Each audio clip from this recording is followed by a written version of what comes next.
Welcome again to the channel, Life with Jennifer JM. I am your girl, Auntie Jen. Oh my God, mosquito. Because I'm outside. Mosquito. Alright. The opposition, People's National Party, has brought Portmore Parish to the court.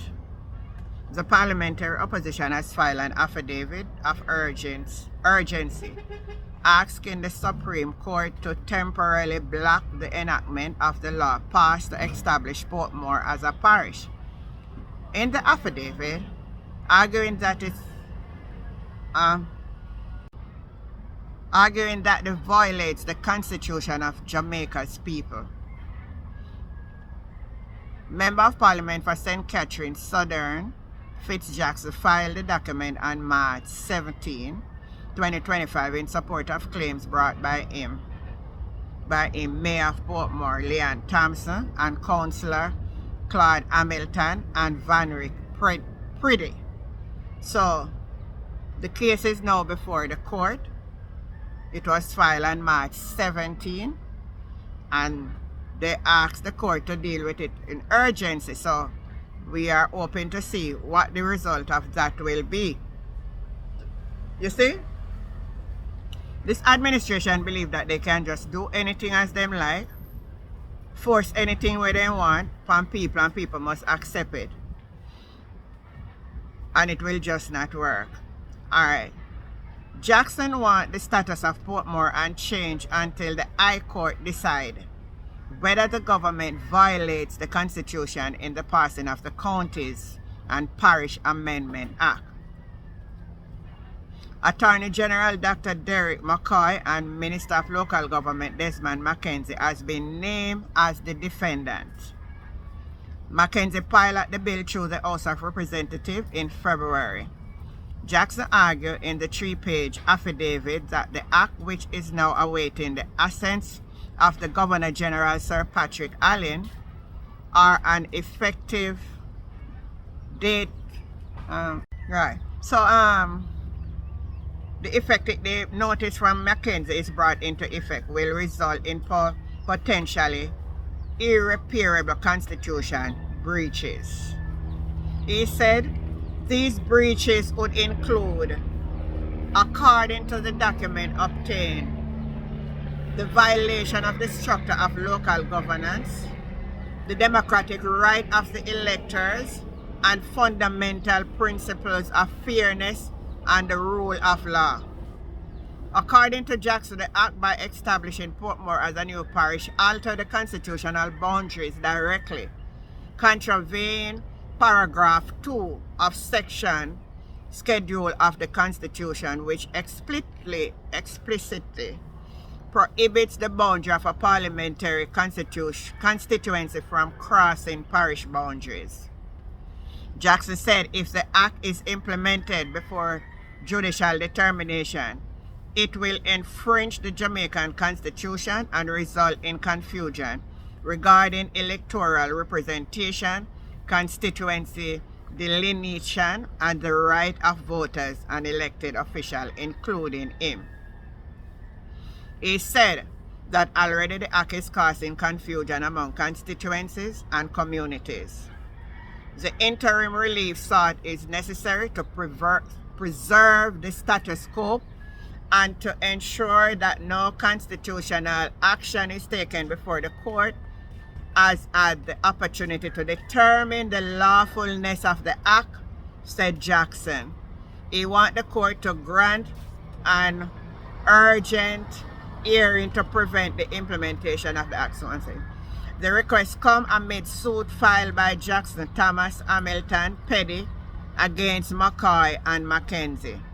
The four are asking the court to declare the Counties and the Parish Amendment Act 2025 null and void and of no effect because it is inconsistent with the Constitution of Jamaica. You see, this government violates every constitutional rights of the Jamaican people. That's all they do.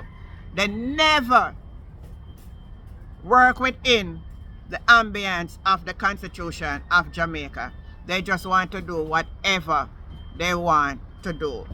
They are asking for the court to block Mackenzie or any other minister until further order from the court from appointing a day to effect the act. They also want any further relief from the court may deem suitable as well as cost. Thomas is suing on the grounds that he is directly elected mayor whose term ends in 2028. He claims that Section 8 of the Act, if affected, repeal the Charter of the Municipality of Portmore, abolishing his office. Hamilton, the councillor for the Portmore Pines Division, wants the court to strike down the Act, which he argued would abolish his division if it come into effect.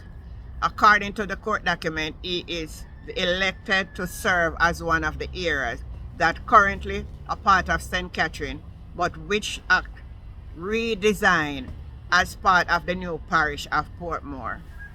Petty, the councillor for the Elsha Division and third claimant in the matter, is arguing that if the Act come into effect, it will change his status as a resident of St. Catherine, in which his division fall to a resident to the parish of Portmore. This will exclude him from further candidacy as a councillor unless he relocate, he claims. Councillors are required by law to live in the parish in which the division they represent at the municipal level fall. Meanwhile, Jackson, who is listed as the fourth claimant, said his constituency, which now sits in St. Catherine, will have some of its boundary redesigned to fall within Portmore, and if Act is an Act, he know that this run contrary to the second schedule. In the premises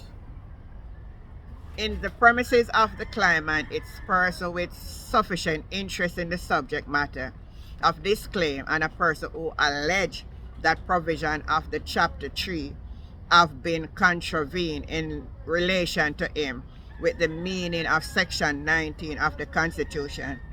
The 18-page claim form said and shows the opposition leader Mark Golan disclosed during his contribution to the budget debate that his parliamentary caucus had been legal proceeding against the government.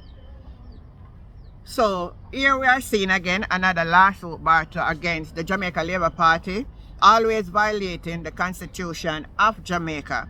They have no regard for the people of Jamaica. They have no regard for the laws of the land. And hence, this is a clear signal to all well-thinking Jamaicans that they should be voted out. They violate everything. We regard to pursue of this legislation as a dangerous affront to our democracy, which must be vigorously resisted by all lawful means at our disposal, Golan said in his presentation. In February, the Electoral Commission of Jamaica warned in a letter to the Parliament and the Ministry of Local Government that the proposed Portmore Parish boundary may negatively affect a provision of the Constitution. The boundaries of a constitution shall not cross the boundary of a parish as delimited by the Counties and Parish Act or by any law amending or replacing the law, the ECG said, quoting the constitutional provision.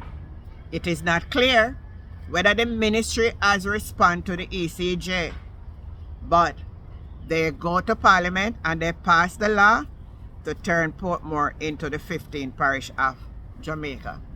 My viewers, my friend, first timers and my subscriber, it is not acceptable.